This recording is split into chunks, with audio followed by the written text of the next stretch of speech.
ladies and gentlemen, boys and girls, welcome to the debut episode of AwesomeMania, which, for those of you who know about AwesomeMania, have seen us live at AwesomeCon. And of course, joining me, as always, is our undisputed champion, Mr. Ben Taylor. Hello. Who's Mark? And of course, I'm your lovable loser, Michael Lindenbaum. And it's been a while, Ben. But since that first of all, you can't expect yourself to not have self-esteem issues when you introduce yourself as the lovable loser. It's an old joke from high school. Okay. But it's been a while since we actually did AwesomeMania 6 live at AwesomeCon. Yep. A lot has changed in that time. Yes. And I think by doing this podcast, we're coming in at the right time to do it. There's never a wrong time to talk about the goings on in wrestling. So yeah. But one of the things, and I brought this up to you when we were planning this episode, is one of the first things I wanted to talk about was UK wrestling, especially with how it's grown over the last few years. Mm-hmm. In your opinion, how do you think UK wrestling has grown in your eyes? Over the last couple of years? Yeah. Same as it was before then. It's just Americans are now paying attention to it. That's a really fucking asshole answer, I know. But UK wrestling has been brilliant for more than a decade. But just because Big Daddy Triple H decided to become the grandfather of all things English wrestling and start NXT UK with a tournament 2 years ago, everyone suddenly got to pay attention to it. And Ring of Honor are bringing in more English people, and there's so much else going on. But yeah, English wrestling's been brilliant for a very long time, and like I said, it's somewhat insulting to think it hasn't been. Right, and of course, one of your favorite tag teams, Mustache Mountain, who you believe should win everything at WrestleMania. Now, I want to go on record. And say, yes, they are one of my favorite tag teams, and I did say that Trent Seven should win every match at WrestleMania last year. That's because WrestleMania last year was shit. Oh yeah, for those of you that have watched this at AwesomeCon, this podcast is not PG. This is where we can get away with not being PG. Yeah. Everyone focuses on Mustache Mountain and Pete Dunne, British Strong Style. But there have been people that have worked their butts off for so long in the UK scene. Someone who's starting to get a little bit of recognition on that now over in Ring of Honor is Mark Haskins, is one of my favourites. Zach Gibson, James Drake, Sonic Durson, Damon Lee, the entire NXT UK roster. Like, there isn't a bad wrestler on that roster. And of course, they just signed Walter to that. Okay, so there is a bad wrestler on that. Well, controversial opinion. I think Walter is fucking awful. Everyone is so high on him, and I fucking hate watching his matches. Now, let's go back to NXT UK real quick. They just did their first ever takeover. Mm-hmm. I just got to say, it was my first time actually watching the NXT UK product, just because of, circumstance. And that's something we'll talk about much later on, because I do feel that there's way too much content out there, but that's not a bad thing. It's kind of a good thing. But we'll talk about that on a future episode. but first time watching NXT UK since the first year tournament. Mustache Mountain versus Zach Gibson and James Drake for the tag team titles. Otherwise known as the Grizzled Young Veterans. Yes.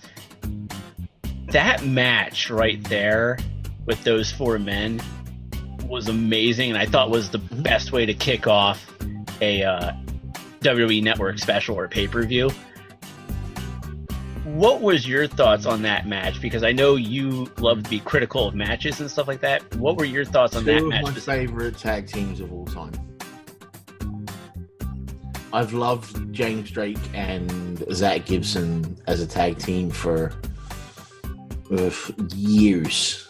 Because they've been together for 2 years in progress as a tag team, and they're just brilliant. And I'll always have a soft spot in my heart for Mustache Mountain. I'm interesting to see where they're going with this weird sort of tension that seems to be building up between Trent and Tyler, but I don't know. As for what I thought of the match, and that match had some really good, a decent amount of time to it too. I believe when I started watching, like 8:05 was when the entrances were done, and then it was like I think almost 8:35, 8:40 at the end bell. So they got a good amount of time for that match. One of the things that I think is good about takeovers as opposed to main roster shows is they let matches have time. It was a 23-minute match. 23. Yeah.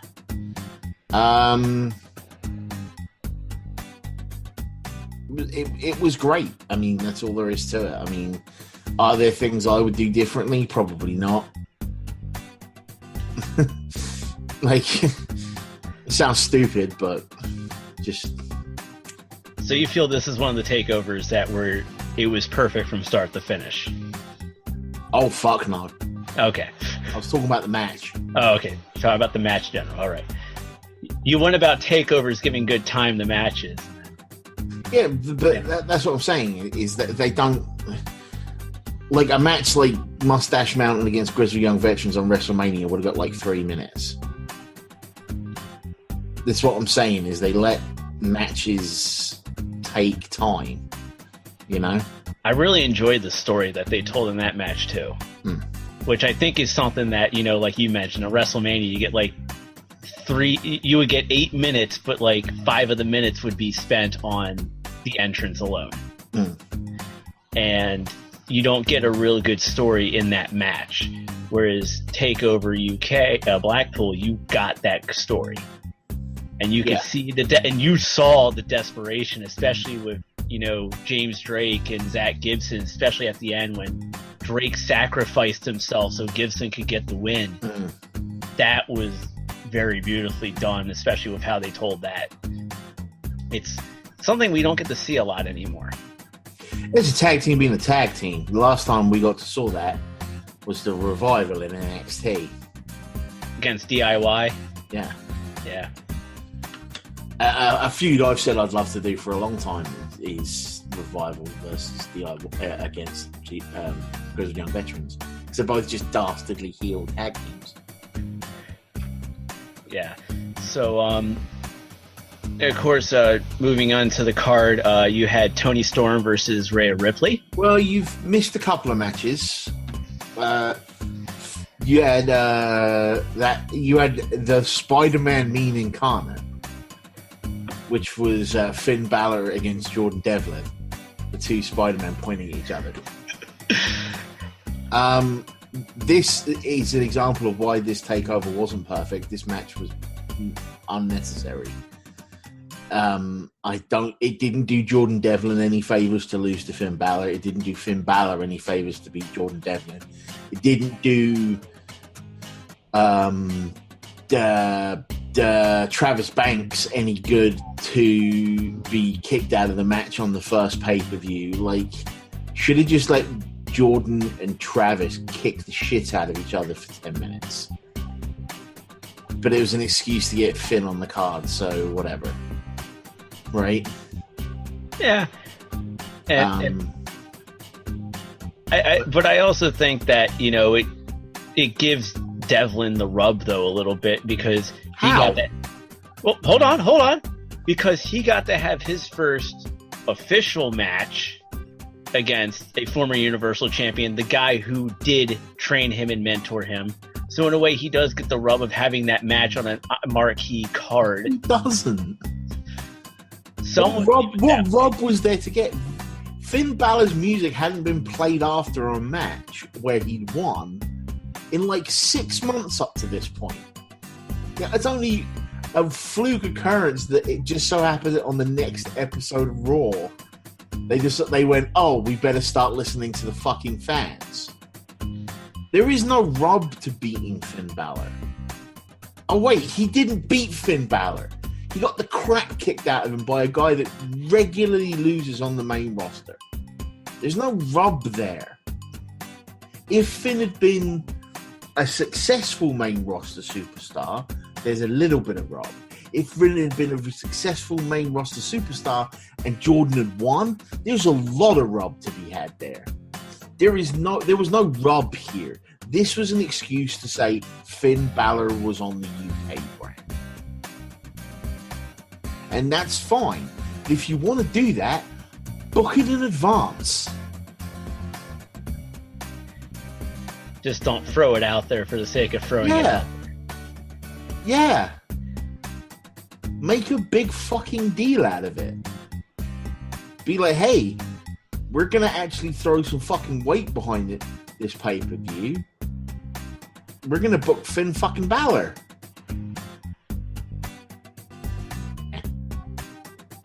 Then you have Dave Mastiff and Eddie Dennis. Two big men. In a no DQ match that was good, ? The run-up has been lackluster. Basically, this match existed. It was a good no DQ match. There were some cool spots, but it wasn't the be-all and the end-all, if you know what I mean. Into what was the next match? I'm sorry, I've forgotten. I had Toni Storm versus Rhea Ripley for the Women's Championship. Right, another controversial opinion of mine. Don't get why Toni Storm's so popular. Just don't. Like, Ginny's better than her. Rhea's better than her. Viper's better than her. Like, Kaylee Ray's better than her. I don't know why people are obsessing over Toni Storm in the way they do. Her run at the top of Progress as the women's champion was boring as shit because she was Tony Cena, basically. John Storm? No, it didn't quite work. Yeah, just... And the fact that... Let me ask you a question now. Shoot. What is Toni Storm's finishing move? I honestly don't know, because that was actually the second time I watched her in a match on... It's the Storm Zero, which is a double underhook powerbomb. Underhook sit-out powerbomb. Now, let me ask you another question. What's Tyler Bates' finishing move? The Tyler 1997? Tyler Driver 97. You know what the Tyler Driver 97 is? The exact same move. It's a double underhook sit-out powerbomb. It's the exact same move. Except Tyler does it better. Not that... That's not a sexist thing. It's just everywhere else, Toni Storm uses a pile driver. You can't do that in WWE. Unless you're Rey Mysterio recently. Well, this is going to be sounding controversial, but I think we've been controversial so far since we hit the record button. Do you feel that they maybe gave Toni Storm the Women's Championship a little too early because of what happened with the leaks? No. I firmly believe Toni Storm was supposed to be the first Women's Champion. Like, I have a theory about this. I think originally Toni Storm was meant to win the NXT UK Women's Championship, and Nixon Newell was supposed to win the Mae Young Classic. Tegan Knox, as she's now known in NXT. But Nixon, or Stephanie, or Tegan, however you want to fucking call her, getting injured changed everything. So they then made Toni Storm win the Mae Young, and they made Rhea Ripley win the Women's UK title to set up this very match, because this is the match that Toni Storm chose to have for winning the Mae Young Classic. Gotcha. Yeah, I mean, I didn't get to see all of the Mae Young Classic this year just simply because, scheduling and whatnot, but I did see that match against Ira Shira at Evolution. Funnily enough, the only time Io Shirai actually hit her finishing move correctly. She's supposed to be like the master of the moonsault, right? And in the first 3 rounds, she whiffed most of them or kneed people in the face. Anyway. And then... as for me, I agree Toni doesn't need the belt. Rhea did. Rhea was doing great work with the title. But from what I read, she actually had a few defenses. Yes, she did. But some pretty good ones too. The flip side of that is, if anyone was going to beat Rhea, it was going to be Toni Storm. It was the only realistic challenger on the roster. If Rhea beats Toni Storm there, you get into a Brock Lesnar situation where no one can realistically beat them without it looking stupid, which is where we're at now with Brock. So we'll talk about Brock some other time. Yeah. Oh boy. But and then I believe the last match on the card was Pete Dunne versus Callis, or Joe Coffey of Callis. Of Gallus. Yeah. It's Gallus. It's Scottish. It's a stable he has with his brother Mark Coffey and with Wolfgang. Yes, this is Pete Dunne against Joe Coffey for the UK Championship. In a match that went far too long. It was 34 minutes long. It felt 45 minutes long. It was good, don't get me wrong. Mostly. There was a few bad spots, a few blown spots, a few moments where it was just like, can we finish the match? I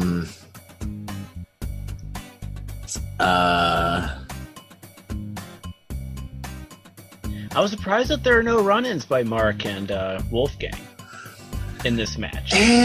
I'm not. That's not kind of how NXT's ever booked, really. The point of this was Joe Coffey being like, I am going to win this on my own. There's a point that there's a reason they went to the back at the beginning. You know what I mean? And they've been doing Gallus versus against British Strong Style on TV for a while now, so that would have just extended that. Right. And then at the end, Joe Coffey taps out to the finger snap, finger manipulation stuff, which was really cool. And then Walter came out, and I suddenly wasn't interested anymore. Because everywhere Walter goes, he gets pushed like he's a fucking megastar. And he's god-awful. The man can't sell his way out of a paper bag. All he can do is hit people. The idea of being a giant monster who doesn't fall down is that when you fall down, it's satisfying.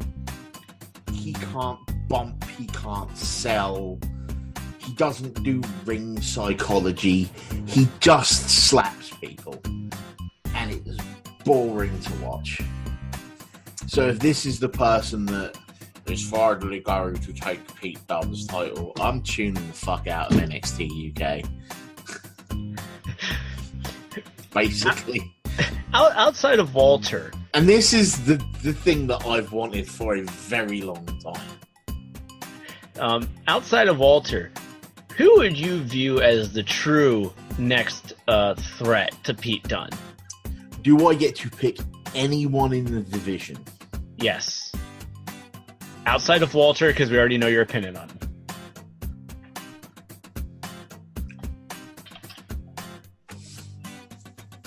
There are so many that I can choose. So we've seen him beat Joe Coffey, Tyler Bate, Mark Andrews. God, I can't even remember. He's beaten Jack Gallagher. Believe he defeated Noam Dar. Let's assume that they're giving it the right build, and it's not just drop two people in a ring and have them have a match, right? Like some of these defenses have been. If it's the right build, I would love to see Marcel Barthel and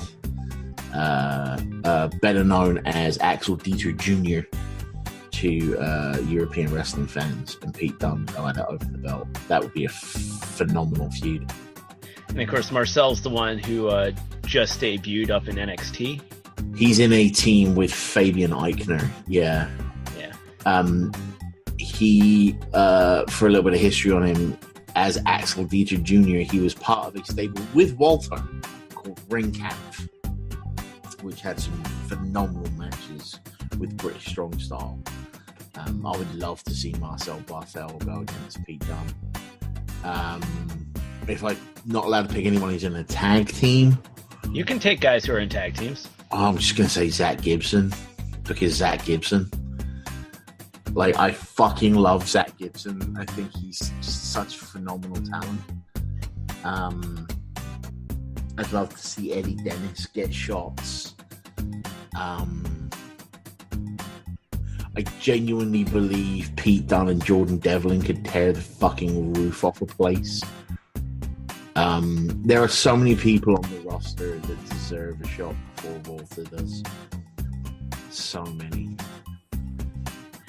Now, we've talked about him a couple times, Zach Gibson. You watched the Nigel McGuinness documentary on WWE Network, right? Yeah, but I've talked a lot during this one, so you take the lead in this section. Okay, so immediately after NXT UK, they came out with the Nigel McGuinness documentary, which chronicled his career, how he got to WWE, and all that stuff. And one of the things I found fascinating is because I never really got to watch Nigel when he did wrestle, unfortunately. Yeah. So for me, and you know, I love documentaries. I love watching and learning about, you know, the past and stuff like that, because I always find that stuff really cool. But the fact that in 2009 you could have had Nigel McGuinness and Daniel Bryan coming to WWE together, yeah, but because of a bicep injury that did heal, that his doctors say was perfectly fine, does not need surgery, but the WWE doctor said, no, it needs to have surgery. Oh, we're not going to sign you. Yep. That blew my mind. Like, thinking, like, this guy went on to still wrestle for, like, another few years before he actually did retire. Never had another problem with that arm. And I just thought that was crazy. And then the hepatitis B, how, again, you know, he got that. He had to stay away from the ring for a while to be cured. Not only did he get cured, but he became immune through a drug trial. And because he, just like with the bicep surgery, he couldn't afford to do the regular medicine for the hepatitis B. And I think the fact that he never got to have that opportunity to wrestle in WWE, he still had a great career. I mean, from the footage of the matches that they showed and what you can find online now, he put on some real classics. Yes, he did. And you see it, and he's mentioned this himself, that you can see a lot of Nigel McGuinness and Zach Gibson. You have no idea. So there's a funny story that Zach Gibson tells called do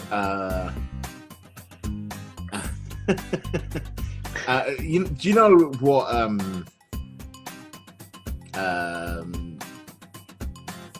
Zach Gibson's finisher is? Oh, damn. I don't know the name of it directly. It's called the Shankly Gate, and it's like an arm bar that he does above the head, which he stole straight from Nigel McGuinness, who used to call that the London Dungeon. Right? Now, there was a story that Zach was telling about one of the first NXT UK tapings, where someone comes up to Zach Gibson, who has stood right next to Nigel McGuinness, and says, "Zach, I absolutely love your finisher, the Shankly Gates." And Nigel McGuinness is like, "I'm stood right here." Like, I'm right here. Hi, how you doing? But actually, in the documentary, even Nigel mentioned that a lot of moves that Gibson does are straight from Nigel's playbook. Yeah. So it's like Nigel even openly said that there's a lot of times when he's watching Gibson, he's literally looking in a mirror. Yeah.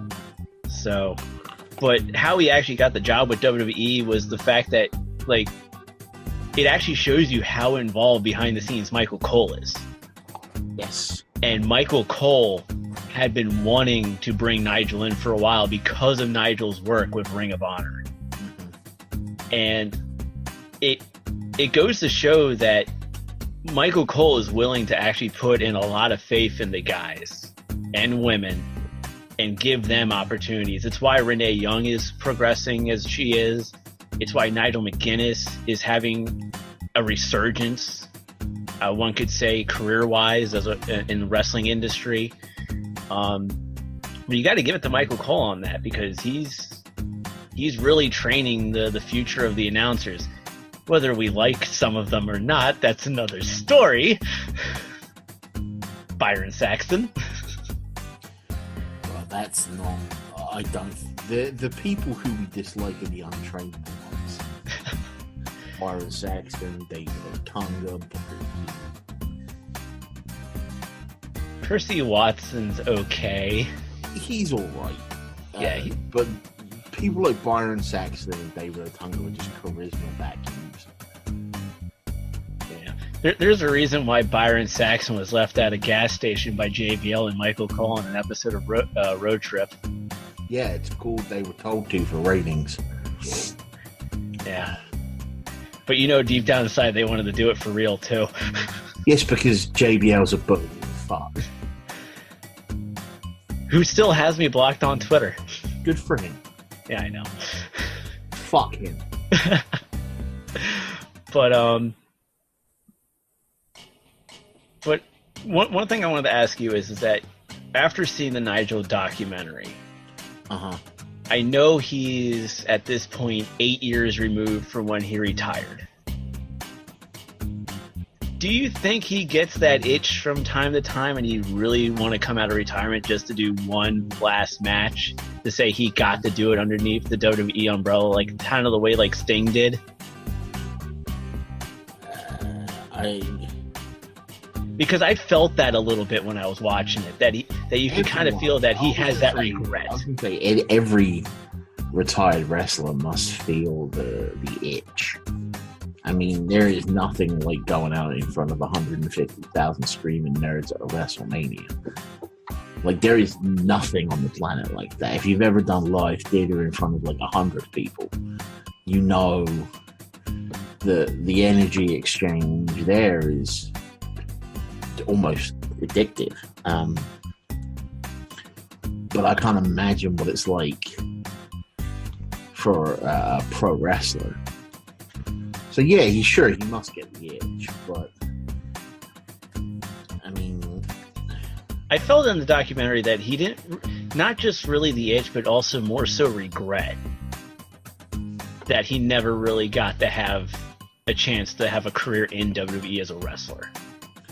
Well, everyone who's anyone in the wrestling world that doesn't come through WWE at some point or another is going to regret not coming through WWE. Even your New Japan stars, even your Chinese folk, there's always going to be that one pang of regret of, what if I did go to WWE? I know my bank account would look better. So, well, the bank account will also look better now if you go to All Elite Wrestling. Not necessarily. Because, which actually brings us to the next thing of All Elite Wrestling. They're going to have their first official show Memorial Day weekend in Las Vegas, Double or Nothing. Tony Khan is putting out WWE comparable contracts, which we've heard from Chris Jericho saying that he got the best offer that he's ever had during his entire career. In your opinion, looking past Double or Nothing, what is your 5-year plan for All Elite Wrestling? Don't fuck up. Just like that.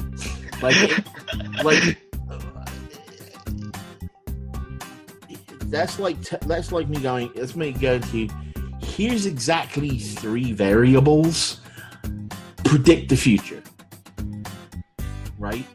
We know like 7 people that work there now as talent. Maybe 9, maybe 10. And to give me a 5-year, the 5-year plan for All Elite is don't fuck up. Is do what you say you're gonna do, and if you do what you say you're gonna do, you're gonna do what you want, because their mission statement isn't to defeat the WWE. It isn't to compete with the WWE. Their mission statement, and they've been very open about this, is to offer an alternative to the WWE, right? An easily accessed alternative to the WWE. Yeah. And they've got money from Tony Khan. They've got some good minds behind them, or at least willing minds. So the 5-year plan is don't fuck up. Like, have a mission statement and stick to it. Yeah, don't make it all. It may be called All Elite, but don't make it all about the elite. You know what I mean? Like, yeah, you don't want it to be like WCW, where the NWO was your bread and butter for everything, and then when that ran past its course, you kind of shoehorned yourself into a position that you're stuck. But what was it? And actually, that's a great thing to say, because it's like that's one thing that, you know, hopefully All Elite does, is that they just don't rely on bringing in former WWE talent. Well, they've brought in 2. And one of those doesn't, and neither of them count at this point. Yeah. But there's 3 people on the roster who have worked at one point for the WWE. And I wouldn't say any of them are being brought in because they were with the WWE. Yeah. But you also don't want it at the same time to be like the way WCW was. And in your point, don't fuck up. You know, it's like, yeah, I'm going to throw this out there because this is the biggest thing that's on the buzz on the internet right now, the revival. Okay, you brought in the revival, but don't make it about the fact that, oh, look who we took from WWE. Just make it about the matches, that they're going to have. You make it about the Revival versus the Young Bucks because people have been waiting for that match for 3 or 4 years. Yeah, and I think that just storyline wise, that will sell itself. You don't have to build on the fact that, like, oh yeah, these guys were in WWE. Yeah, these guys were in New Japan and Ring of Honor. You don't have to build it off of that, which is great. Lincoln here. My key thing is that Chris Jericho mentioned he wouldn't have signed with AEW if they didn't have a TV deal in place, or one about to be in place. Big rumors that they've been talking about is Tuesday nights, because apparently when SmackDown moves to Fox later this year, it's going to go to Fridays. They're going to go to Fridays because they want to do that full weekend block of sports. Sure. Because you'll have wrestling Friday, baseball or football on Saturdays, and then the NFL on Sundays. Yeah. Which is fine. So they see an opportunity. People are accustomed to wrestling on Tuesdays, so that works. But at the same time, during that time frame, stick to just one show. Don't go to multiple shows. And don't be like Impact, where you try to get a little cocky and try to go head to head. And then, well, we all remember what happened when Impact tried to go head to head. And they're trying to build themselves as competition that was also the alternate for wrestling fans. And that didn't work out so well. Although I will give Anthem props, even though they put them on a wilderness channel, they are putting out their best foot to try to put out a better product overall, which is good to see. But is it too little too late for them at this point? I think it is. But at least they're trying.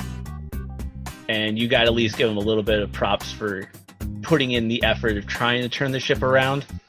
Because especially over the last few years, you've had Dixie Carter running things, and then blanking on the guy's name from the Smashing Pumpkins. Billy Corgan, who now is the NWA. Yeah. He was behind the scenes and while trying to take over the company, and then that turned into the disaster that it became, and now you have Anthem in charge. With Anthem in charge, they got people in place that know what they're doing. So, but I also think one of the interesting things looking down the road is also what AEW's relationship is going to be with Ring of Honor and New Japan. Because that's also probably going to dictate where Kenny Omega goes. Kenny's already made up his mind. Oh yeah, I'm pretty sure he's going to AEW. We'll see. Like my hunch is AEW, just simply because that's where all of his friends are, and he can have a lot of the creative freedom. Like I said, we'll see. Yeah, it'll be an interesting time.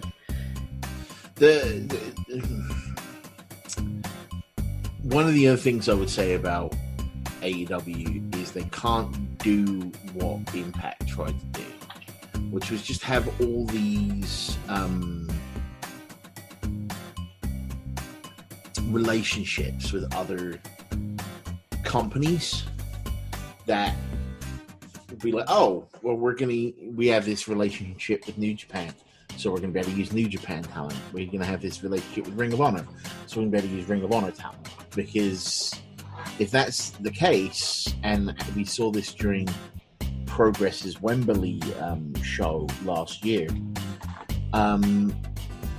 the company they're contracted to takes priority. There's a reason that all of a sudden Will Ospreay and Zack Sabre Jr. had to pull out of Progress's biggest show ever, because New Japan went, yeah, we decided to do a show in Japan that weekend. Yeah. So they've got to get a lot of their major stars under contract. But yeah, the main thing, and I know it sounds like I'm kind of avoiding the question, but we don't know enough about the company yet. So the 5-year plan is don't screw up. Do what you say you're going to do. Follow through. Don't make vast mistakes. Yeah. I know that Cody mentioned that they're not going to focus solely on creative writers, and that they're going to work off of like a wins-loss system. Yeah, it's fine. Which is a great alternative compared to how WWE does things. Yeah. And yeah, it'll be interesting. So with that, because we know that Cody Rhodes is now becoming a booker, you yourself love doing your own fantasy booking. Yes. So let's do some fantasy booking. So one of the things I want to do on the show is every time we record is I want to have a segment where either myself or Mike brings an idea and we fantasy book it on the spot. Right? No preparation, none of that. Unless we decide that one day we are going to do preparation, right? One of them. So this week, the challenge I am bringing forward is Michael. Oh God! And I'll do this with you. I'll do them as well. Oh God! You have to make a 5-man Survivor Series team. However, you can only use one person from Raw, one person from SmackDown, one person from 205 Live, one person from NXT, and one person from NXT UK. All right, hold on. I'm grabbing a index card and a pen. Give me a moment here. So one from Raw, and this pen just died on me.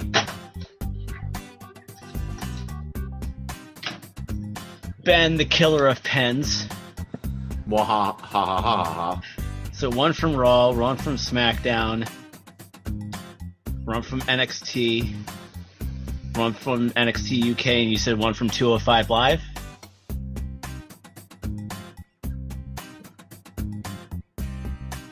Wait, what was that? So it's Raw, SmackDown, 205 Live, NXT, NXT UK. Okay. Right. Oh, jeez. And I gotta create a Survivor Series team? Oh, man. Yep. All right, let's try this. Of course, Ben's just like probably laughing his ass off on the. I could do this off the top of my head, mate. Oh, I can't.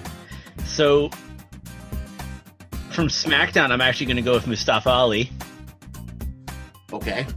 Raw, I'm going to do Drew McIntyre. Okay.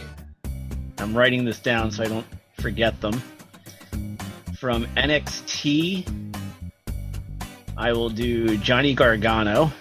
Okay. From UK, I'll go with Wolfgang. Okay. And from 205 Live, I will go with Drew Gulak. Okay. That's a very interesting team there. All right. Now watch, Ben's team's gonna wreck my team. Right, so I've got a few ideas in my mind. Right. The first thing is, how do I want to book? Right. Am I going for a theme team or a gimmick team? Am I just going for the best team? Because if I'm going for the best team, like Randy Orton has to be on it. He's like the most successful Survivor Series wrestler of all time. Right? Am I going for just the team I'd want to watch wrestle? You know what I mean? Yeah. Am I going faces or heels?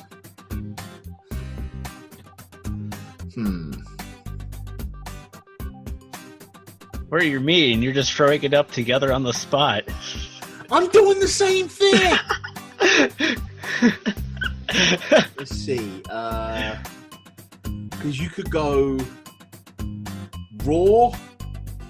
You could do Raw, Drew McIntyre, SmackDown Sheamus, 205 Live Jack Gallagher, NXT Pete Dunne, and NXT UK Tyler Bate, and just do all England. You could do.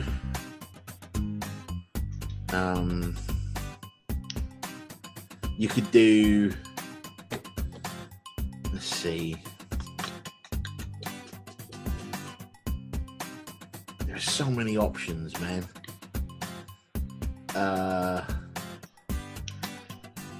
I'm working on the index card about some other teams I could probably make. You could do.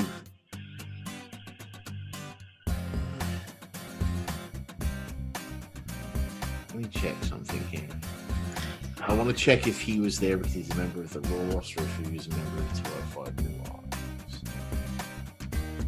Who? I don't know, I'm checking. Because I think the only one that's 205 Live / any other main brander is Leo Rush and Drake Maverick. Yeah. Whereas Mustafa Ali is strictly now just SmackDown Live.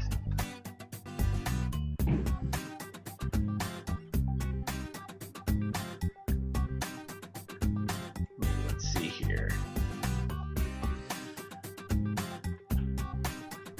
All right, so you could do.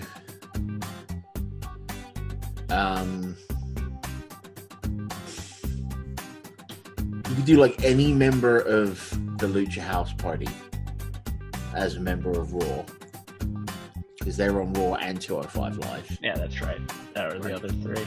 You could then do AJ Styles,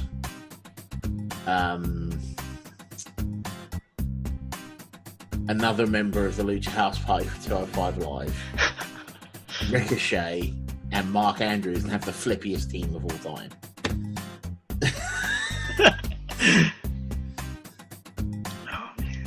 I'm trying to create like a second team right now, just off the top of my head. All right, so the team I'd actually want to make, right? If I'm like if I was to sit down now and go, I can pick anyone to be on the team, right? It's really hard not to say Brock Lesnar for Raw, because then you know your team's going to win. You know what I mean? It's like, oh, look, it's Lesnar. But if I've got to pick someone who's fairly active on Raw, it's going to be Drew McIntyre. From SmackDown, while I would usually pick AJ Styles, I'm going to pick Becky Lynch. Ooh. So you're making it an intergender one now? Sure, why not? I don't give a shit. She's the best thing on SmackDown right now. Oh, I definitely agree with that. From 205 Live, it's either going to be Gentleman Jack Gallagher, the man with the plan, Brian Kendrick. I love Brian Kendrick. Do love me some Brian Kendrick. Or I may or may not jam to his entrance theme when I'm taking walks. Because you're the man with the plan. Goddamn right.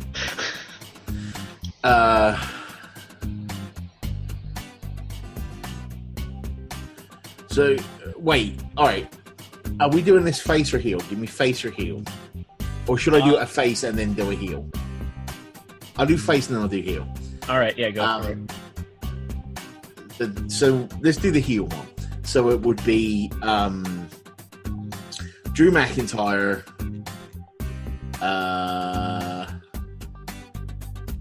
Let's have a look on SmackDown. It would probably be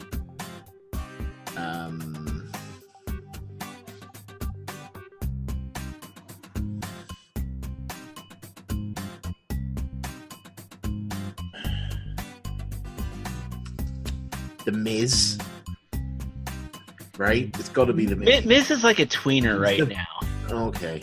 I mean, you have Samoa Joe. But then again, if Miz is a tweener, I can't say I'll take Becky because she acts like a tweener as well.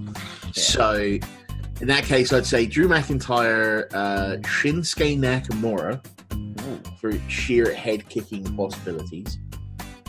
From 205 Live, it would be Brian Kendrick. From NXT, it would be, as we all know, the man who holds Goldie, Tomato Chompers. That's right. He's Tomato Chompers, not Tomato Champa. He's Tomato Chompers. And from NXT UK, it would be Zach Gibson, because he's fucking great. Because Zach Gibson.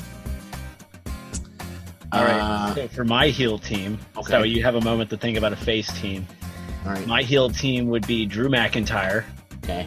Daniel Bryan. I'm assuming Daniel Bryan's in the title match. Let's say he doesn't have the title in this instance. Then I'd put him in my team as well. Yeah. Leo Rush for 205 Live. Okay. Because he is a heel on 205. Yeah, but he's going to get no mic time. Who said anything about giving him mic time? It's the only reason to have him on the team. Yeah. Over someone like Hideo Itami or Davari or Tozawa. But then also Tommaso Ciampa. Yeah. Joe Coffey. Okay. Yeah. I went with that. The only one I would disagree with is Leo Rush. Well, I put Leo in for the sake of, in my booking, he would be the first one to go. But Okay. Reasons to not be explained on podcasts for reasons. Well, because he's shit. Anyway, my face team would be Brawny Strongman. He wouldn't be. Okay, define face for me. Braun would be a face. Okay. Then I would probably go with either Finn Balor or Elias, because they're the only two people on Raw I really enjoy watching anymore. Since Ziggler is technically a tweener, and the other two people I like watching on Raw are injured. So then I'd do for face, can't use Becky, so AJ Styles. For NXT, actually for 205 Live, Cedric Alexander or Noam Dar, one of the two. For NXT, it's got to be the DREAM, the Velveteen Dream. And then for NXT UK,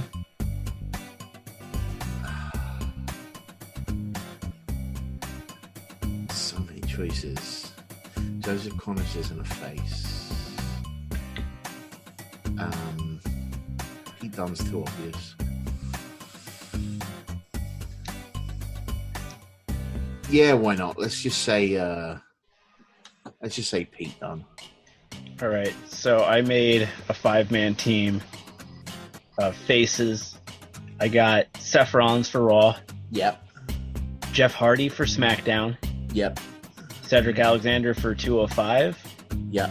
Aleister Black for NXT. What? And Trent Seven for UK. And then I created this team just for the hell of having a team that I would just enjoy seeing personally. Finn, AJ, Tony Nese, okay, Ricochet, Mark Andrews. All right. That's basically the flippiest team ever that I talked about earlier. All right, so here's a challenge. Let's change it up a bit.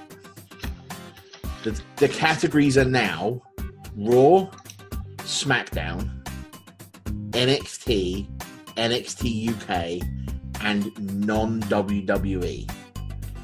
We've got to make a women's Survivor Series team. And this is now women's? Yeah. Mine would probably be Ronda James, Cuthbert Rousey from Raw, as much as I dislike her. Becky Lynch from SmackDown. From NXT, I would have to give the nod to...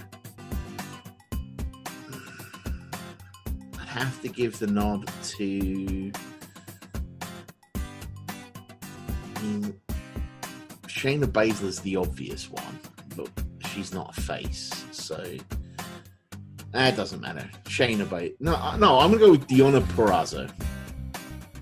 No, I'm not. What the fuck am I talking about? I'm gonna go with fucking Tegan Knox, even though she's injured, because I fucking love Lucy. And from NXT UK, Rhea Ripley. All right, I'm just trying to make up a team right now. Actually, I'll do that since she's not in WWE. And my non-WWE would be Jordan Grace. I have from Raw Mickie James. Okay. SmackDown Naomi. Yeah. NXT Kairi Sane. UK would be Rhea Ripley. And non-WWE would be Viper. My team would dominate yours. Shut up, Meg. You know. I think I'm the Meg in this relationship. Okay. Okay. All right. Let's see how that goes for you, shall we? Let's see here. Oh, damn. All right, so let's do. I guess let's do one more. One more. All right. Are we still using the same format? Raw, SmackDown, NXT UK, non-WWE. Yeah, but like, you can change it up, Sean, because I've brought all of the stuff so far. Like, if you want to do a chat. You have to create a team. Okay. I'm writing this out as I try to do it. One Raw. Yeah. One SmackDown. Yeah. One Ring of Honor. Yeah. One New Japan. Yeah. And one Impact. That last one's going to be the tough one, probably. For men? Yeah, let's do men for this one. Okay. Raw, Drew McIntyre. SmackDown, AJ Styles. Ring of Honor would be Mark Haskins. New Japan would be Zack Sabre Jr. And Impact would be, while everyone is probably expecting me to say Austin Aries. He's not even with Impact anymore. Well, he's still listed on their website, but I'm going to say Matt Sydal.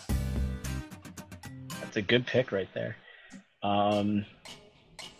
Or I could go. I could make this completely English. I could go Drew or UK. I could go Drew McIntyre, Sheamus, Mark Haskins, Zack Sabre Jr., and then in Impact, Joe Hendry, the local hero, or Credo.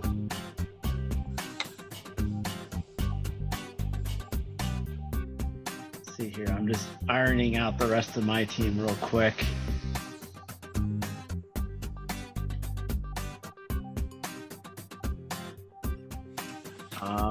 I have Raw Dean Ambrose, SmackDown Samoa Joe, Okay.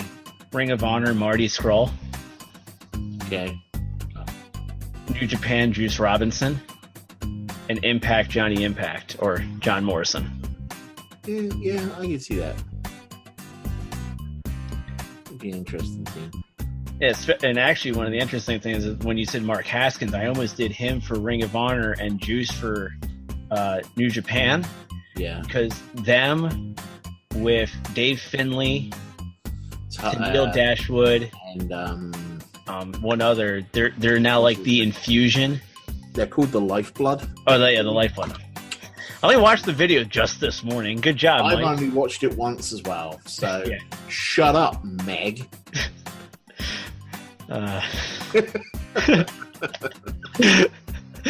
But yeah, so now they're the Infusion, and I was like thinking to myself, like, oh, I could do Mark Haskins for Ring of Honor, do Marty, and then Juice Robinson for New Japan, then you could have 2 members of the Infusion there. But you'd already called Mark Huskins, so like, I'll let Ben. You've already called them the Lifeblood like 4 times. Sorry, you've called them the Infusion. They're called the Lifeblood. Their mission is to bring honor back to Ring of Honor. Which, considering the last 3 times I've seen Tennille Dashwood wrestle in Ring of Honor, she's been a heel. Great.